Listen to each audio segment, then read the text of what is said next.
Did she win? No, she got dicked. Wow.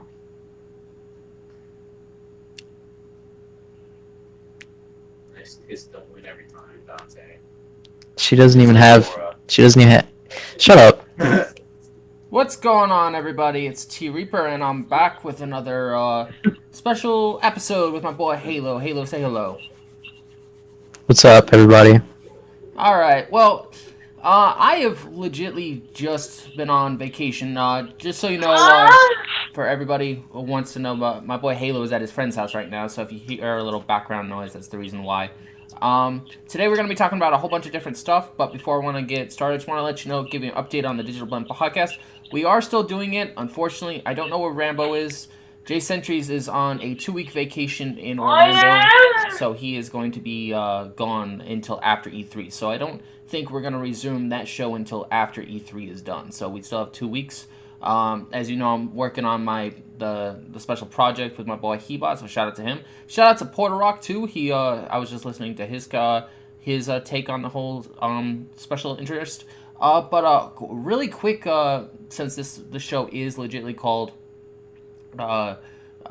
issues with recent gaming events and ponies, I want to give a quick shout out to Real Gamer 27. He tried really hard to damage control that video I made of him. He tried really hard, and with the kid Alex. See, at first I thought the Alex kid that was on the show was actually the pony, but it actually turned out to be the Nintendo weirdo. So that actually makes it a whole lot actually better. So at least it wasn't the pony Alex. If it was the pony Alex, I'd be a little bit concerned. But no, it was just his friend from the his podcast. So it was kind of funny to see them try to damage control and try to troll me with their opening statement in their episode 1. Anybody who hasn't seen that opening video, you guys should all go check it out. But it was actually really amusing. And shout out to the guy in my recent comment section who actually pointed that out to me, because I didn't even know he actually did that. So that was actually kind of funny. Yeah, I've been listening to everybody moan and complain for the last, I don't know, freaking week and a half or so on different things. And my biggest gripe right now is if you shouldn't bitch about what shit that you don't practice. So if you don't practice, please don't preach. That's just what I personally think. But and a lot of these good, a lot of these big, a lot of these YouTubers that bitch about shit, they don't actually practice what they preach. So it's kind of misleading. So it's like you have one person saying he loves Halo, but then you got this other, but then you look it up and he doesn't actually have any Halo credentials unless he's hiding it somewhere. So it's actually kind of funny. Or you got this one guy that's preaching, unity for all, but he doesn't, he legitimately doesn't spend equal time among everything. And then you have Real Gamer 27, who is the icon of this example, who legitly wants to basically call me a fuckboy, but he only has 27,000 gamer score and legitly says, why should I buy all these games when I can just play them on my PlayStation? My answer to that would be because you have an Xbox and you should use it, and you should get to know the controls better than the DualShock controllers. I mean, that's just what I personally think. But, good try, Real Gamer 27. I give you credit. It almost worked, but unfortunately, you're going to have to try a little bit harder. All right, so on today's topics. The Destiny 2 was a big, an honest, actual big one that I wanted to actually personally talk about was the... Halo, did you? I know you don't personally like Destiny 2, but what did you think about the Destiny 2 reveal?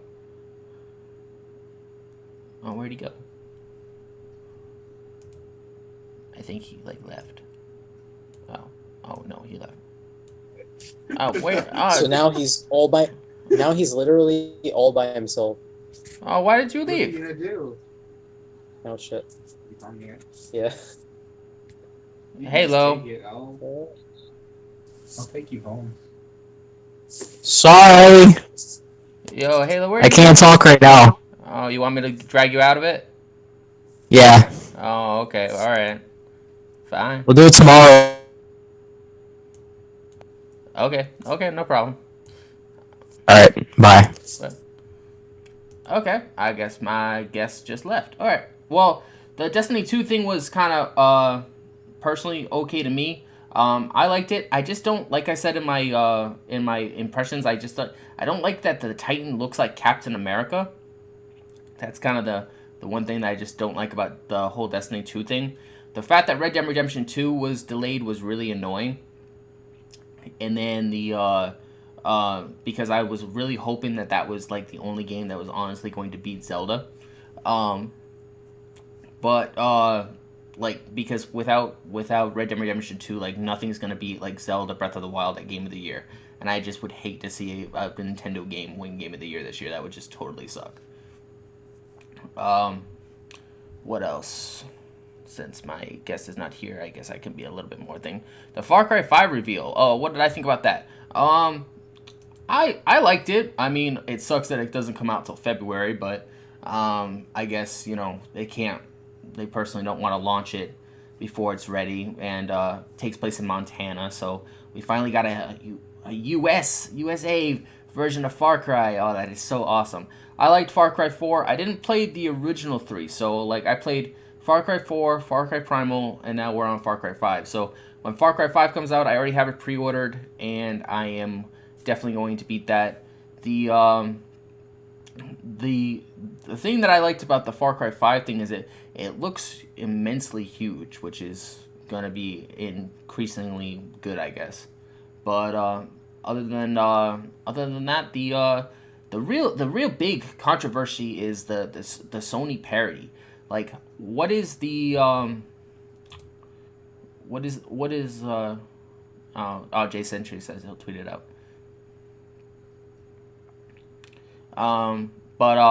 The biggest thing is about Sony's parody.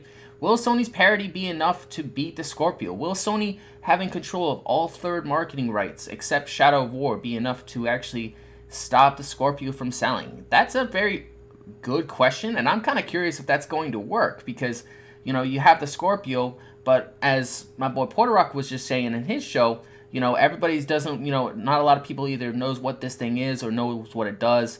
They personally don't really give a damn about 4K because half of the United States and half of the world don't even own 4K TVs anyway. They're all still stuck on 1080p.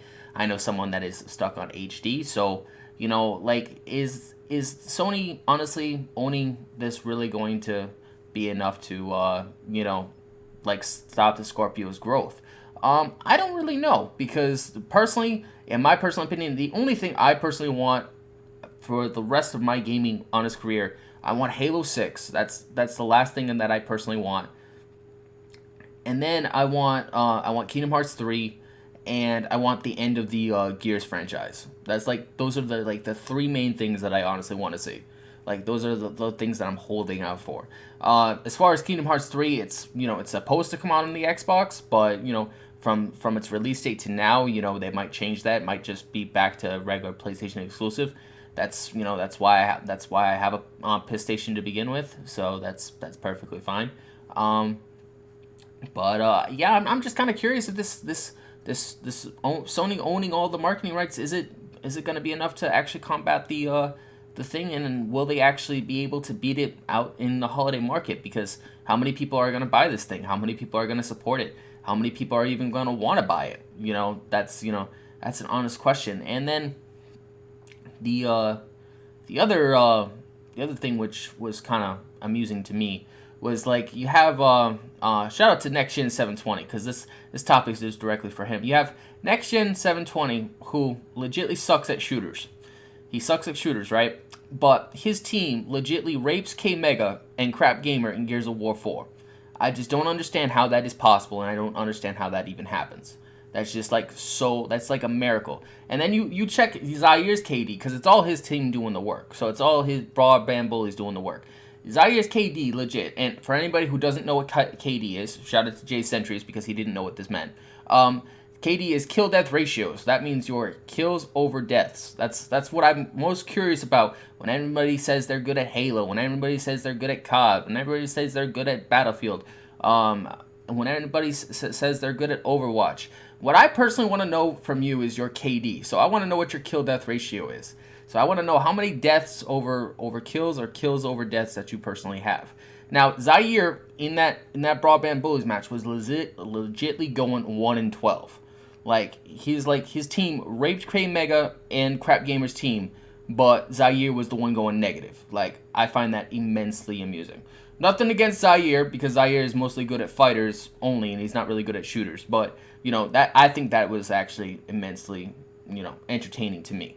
But good job for the Broadband Bullets for beating both those teams. I still think it's a miracle. I mean, we learn something new every single day, but it's just kind of amusing in and of itself.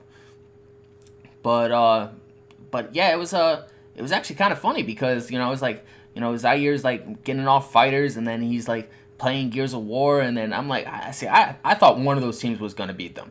Like, I was obviously sure, because they honestly play more than Zaire does, but apparently not as much as the team does, because that's how they won. Which I'm just like sitting there, I'm like, how? Like, how does this happen? Like, I just don't understand it.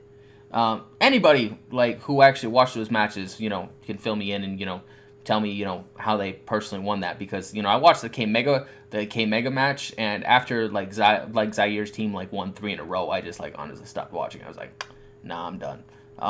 But they're loving that Injustice, which was the other concept. What did I think of the Injustice 2? I mean, I liked it. I was the first to beat it. And I love honestly being the first to finish everything. But it was just that the story of how I beat that was so funny, because I got it up at 12 a.m. and then I started it, and I legitly got to chapter. I got all the way halfway through my stream, and then I stopped streaming it, and then I went to Beam to finish the stream. But what was funny was at 6 in the morning I got to Brainiac, and I was legitly stuck on Brainiac before I went to sleep. So I was checking the people that were starting it with me was Mr. 100. He started it along with me, and then my another Xbox Live friend of mine was also starting around the same time. All Day hadn't started it yet. Zaire hadn't started it yet. K Mega actually hadn't started it yet. So I was first in line, and I was actually doing this on normal. So the fact that I was doing this on normal, not on easy, when there's no difficulty achievement whatsoever, is just was a pain in the ass, and it legitimately gave me arthritis in my right hand for 2 days straight. I couldn't play anything for 2 days straight. It was like so freaking annoying. But like at 6 in the morning, I got to Brainiac, and then I'm like, you know what? I can't beat Brainiac. I have to go to bed. I have to take a 9-hour nap. So I got up at 9-hour nap, and by that time at 6 in the morning, when I had gotten to that point, I was looking at everybody's progress, and everybody was like maybe 2 hours behind me. So I'm like, okay, I'm gonna take a 9-hour nap. Surely one of these guys will beat it before me. So I go to sleep. I wake up at 2 o'clock, and I come to find out not a single person has beaten this shit yet. And I'm like, what the fuck? Why am I? This is just bullshit. So I get on Brainiac, I kick his ass, I finish the game, and I'm like, done. And it was like 5.5 hours or some shit like that, like when I had actually finished it. But it was kind of annoying because I didn't actually have to do it on normal, because there was no difficulty achievement to do it on normal, which was kind of the amusing piece of it. But in the end, first to finish Injustice 2. I don't think I'm going to play that game again, because fighters do give my hand arthritis, and I absolutely hate that feeling, because it's so sore and it's so like locked, and it's like it just sucks. So like I don't play that many fighters. I legitimately play in the Injustice games, and I play the Dragon Ball Z games. And the Dragon Ball Z games are even worse, because there's a lot more button mashing to be done. But that's kind of like my personal story about how Injustice 2 got beaten. But it's kind of funny, because I gave everybody an 8-hour head start. It was like everybody had an 8-hour head start to beat this shit before me, and no one did it. And I was like, yo, that is just so freaking sad. I love everybody that was doing that, though, because All Day Digital, shout out to him. He did a tweet at 9 p.m. the previous morning or the previous night, and he's like, who's ready for Injustice? And I'm like, yo, All Day, you want to make a bet? Who finishes this first? And he's like, you, T Reaper. And I'm like, oh, come on, you're not even gonna take the bet. What kind of showmanship is that? You don't even want to take the bet? That's kind of stupid. Like, you don't even want to try to actually finish it before me. I mean, I bet any one of those people that were like right behind me, like at 6 a.m. could have finished it before me, but they all wanted to play that multiverse bullcrap, which was like totally stupid. But that was just kind of funny. When Shadow of War comes out, I'm gonna take that a little bit more seriously because that that is a more action adventure type of thing, and there is a lot of boosting in that. There is a lot of leveling in that game to be done. So I'm sure I'm definitely not gonna beat that in 5.5 hours, but I'm hoping for a 25 hour mark, 25 hours or at least 30 to actually finish Shadow of War in August. And that will be so freaking amazing. I legitimately can't wait because I want to see if I actually beat a longer game in front of everybody else. Some people have already claimed that they're actually going to finish this before me, but I'm kind of curious because I actually took a 2-week vacation for this game specifically, so it's gonna be pretty interesting. But yeah, anything else? We covered the Destiny 2. The Destiny 2 30 frames per second. Yeah, I don't. Something tells me really, really, really bad that Destiny 2 is going to be 60 frames on Scorpio. I don't know what it is. I mean, I could be wrong. We all could be wrong, but I think if it wasn't 60 frames on Scorpio, I honestly think Bungie would have said outright it's going to be they said they can't divulge anything about Scorpio until Microsoft unveils it. But I have this weird feeling that Scorpio is going to be that 60 frames. And then, everybody's going to be like, oh no, Destiny 2 is 30 frames on all consoles. But we don't know anything about the Scorpio specs yet. But I have a feeling that if the PC can run it at 60 frames, which it does, then I don't see any reason why the Scorpio can't do it. But, I think they're holding something back with that information. So I'm kind of curious. And, Microsoft doesn't really give a damn about the advantages of frame rates and shit, because if they did, they wouldn't let PCs and Xbox people play together, because the PC is automatically the better version, and more frame rates is on a PC. So I don't think that's the real reason that's holding it back. But what else? So I covered that. This isn't actually going to be very long. I just wanted to give my quick thoughts out there. Shadow.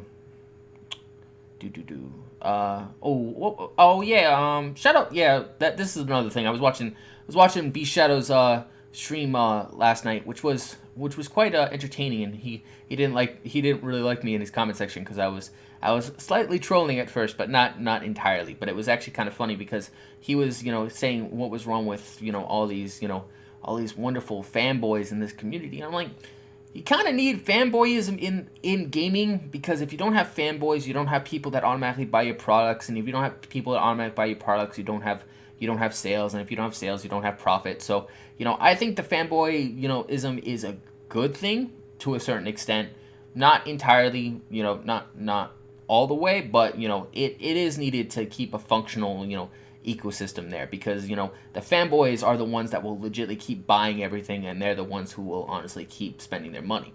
And he also said the average person spends $2,500 a year on games, or he was that's the fanboy who spends $2,500 a year on games legitimately has no life. And my personal thing with that would be you guys all know I have 4 Xbox Ones, right? And they were all $500 at purchase. So 500 times 4 is about $2,000.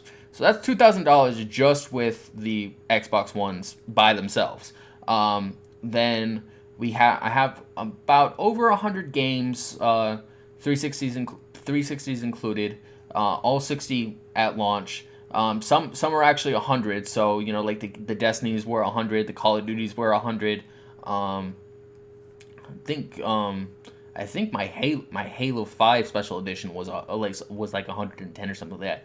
So I last time I went to GameStop, they told me my credentials on my account were 6,000 or something like that. So over the course of this past generation, since 2012, since I really started buying my own crap, I probably have spent over $6,000 just on gaming. That doesn't include my bills, that doesn't include my my food, that's just on gaming. That's just themselves. And I've actually bought 3 elite controllers, and they're about $150 a pop. So there are worse people that spend more than 2,500. It just really depends on what they're into and like how many consoles they own. The other thing, which I didn't necessarily disagree with, because he basically said no one who spends that much should, not be able to afford everything. Well, that's not necessarily entirely true, because it depends. Like I said, it depends what you spend it on. So if you're an Xbox guy and you just want to buy all the games for Xbox, pay no mind to Nintendo, pay no mind to PC, pay no mind to Sony, then you're legitly spending that amount of money just on Xbox content alone. But what you could do, but not a lot of people do this because they just want to devote themselves to one platform, and the more you devote to one platform, the better you get at it. And the more you learn about it. And education is always good, people. You gotta keep that education, because that education is key in this gaming streets. You don't know shit, you can't talk about shit, as most people like to say. But I don't know a lot of people that legitly own everything. Like, I own a PC, which I do not use, by the way. I just use it for my YouTube gig, and that's pretty much it. I don't use it for gaming. Like, the most I've gamed on it in the last, like, what are we about to be in June? So in the last 7 months since I've had this PC, the only thing I've played on it, I played Gears of War 4, since it was the shared thing. So I bought it digitally on Xbox and I got it digitally on PC. So I played about 10 minutes of that on the PC, realized I didn't like it, and then shut it off. And then I also played half of Halo Wars 2 on it. So half of Halo Wars 2 I actually played on the PC, and then the other half I played on the Xbox, and my progress was shared between the two systems, which was pretty cool. So I was able to play half of it on PC and then half of it on Xbox, which was actually a quite fun experience. But I'm not a PC gamer, nor will I ever be. It doesn't matter. It doesn't matter if the PC legitly looks better, plays better. I'm a console guy, and that's legitly what I like to do. That's just me. And then I also have a PlayStation Slim. I bought that legitly as the wonderful Nintendo Alex said. He's like, he actually asked this, and I'm gonna answer him directly in this video. I bought that PlayStation for the pure purpose of doing that prank. I legitly did it just to piss on it. And the only reason it was wrapped in plastic wrap was because I didn't have a secondary. So if I don't have a secondary, I'm honestly not going to damage it. Two, I didn't actually know how durable it was. But then when I did my second prank around April Fool's time, I realized how durable it was, and it was actually, I legitimately could put it under a faucet of water and it actually did not break. I guarantee you, if I put my Xbox One under a faucet of water, it would basically electrocute me. So because the vents are like open, so the water would like go right in. So like you can't do that to an Xbox, but you can do that to a PlayStation. So that's actually kind of funny. But yeah, I mainly bought that system for the pure purpose of doing that prank. That's the only reason I bought one. But I always said to Next Gen that if I ever had a reason to buy a PlayStation, I would buy one. And holiday money came in my pocket. I could either get a new phone, which was my first option, or I could get a PlayStation. And I personally, honestly chose to get a PlayStation. So that's just what I personally chose. But I legitimately have played maybe about 2 hours of Kingdom Hearts, and maybe about, I think maybe 8 hours of Horizon Zero Dawn. That's like the most I've used it since I bought it in December. So like that's like the only concept that I've actually used it for. But again, I'm not a primary PlayStation user, and personally playing on PlayStation makes me so freaking sad. It is so depressing. I can legitimately only handle maybe 1 hour a month, and then I legitimately go right back to Xbox. Like, Xbox is where I feel at home. That's where I feel comfortable. That's where I'm most entertained, and that is legitimately where I want to spend the majority of my personal time. But call me what you will. Doesn't really bother me. But in the end, Xbox is the best box, and I personally, that's out of PC, out of Sony, out of Nintendo, I personally prefer Xbox, and I have 4 of them. 3 of them are in my possession. 1 of them belongs to my brother. The Xbox Scorpio is as good as mine when it gets announced in 2 weeks. And at the end of the day, it's all about gaming, guys. I mean, we have a whole bunch of games coming out, whether they be third party or first party. The reason why I personally like third party better is because third party actually lasts longer in your library. It legitly does. And not saying that first party games like Halo and Gears aren't great, because Halo and Gears probably last the longest because of the multiplayer component. But like, I always find like third parties like Battlefront or Call of Duty or Battlefield, they always have a longevity because the multiplayer is so entertaining and it keeps you like in-depthly, charged and whatnot. So because the multiplayer in those third parties are the most longest that you can play them, and they legitimately keep you occupied the longest, that's why, I think third party is more important than first party. But not to say that I don't play first party games, because I do, and I like Halo, but, at the end of the day, if I legitimately wanted to buy a first party over a third party, say it came down to Crackdown 3 over Shadow of War, or Crackdown 3 over Battlefront 2, I would honestly choose Battlefront 2, because I know in the end of the day, it would honestly last longer in my library, and I probably would play it longer. But, luckily for me, I get everything, and at the end of the day, it doesn't honestly really bother me. Other than that, if anybody honestly has any questions, you can tweet them in the comment section. Shout out to Halo Storm, who tried to do the cast with me today, but he was having technical issues, which is fine. Jay Centuries is enjoying his Orlando trip, but Jay Centuries was in the comment section, so shout out to you, Jay. Yeah, anybody have any comments, let me know. I legitly had Assassin's Creed 3 on here. I'm so happy that I can play this game again, because I missed playing. This is my favorite actual Assassin's Creed out of all of them. It's my absolute favorite. It's my number one. It would go Assassin's Creed 3, Syndicate, and then Black Flag. I don't care for the earlier adaptations, but I like this one, and that's actually why I chose this one in the actual stream. But it was actually pretty good. But at the end of the day, just enjoy gaming, everybody. Let's all just try to get along, and E3 is just around the corner. A week from this Sunday, actually. 1 week from this Sunday, E3 begins. And then, boy, are we going to have such a fun time on the media, because I guarantee you there are going to be a lot of people excited, a lot of people might be mad, a lot of people might be, aggravated, but, it's gonna be a fun June, everybody. I'm looking forward to it. And shout out to everybody who chooses to watch this video. I didn't want to keep it too long, but at the end of the day, Xbox rules, and you ponies, try to stay happy, everybody. Don't fall into depression, because depression leads to really bad arguments, and it leads to really stupid decisions and really bad damage control. But I like those damage controls. I love those damage control, Real Gamer 27. Try to get your gamer score up, buddy. I would appreciate that. Shout out to everybody, and have a good week, everybody. Later.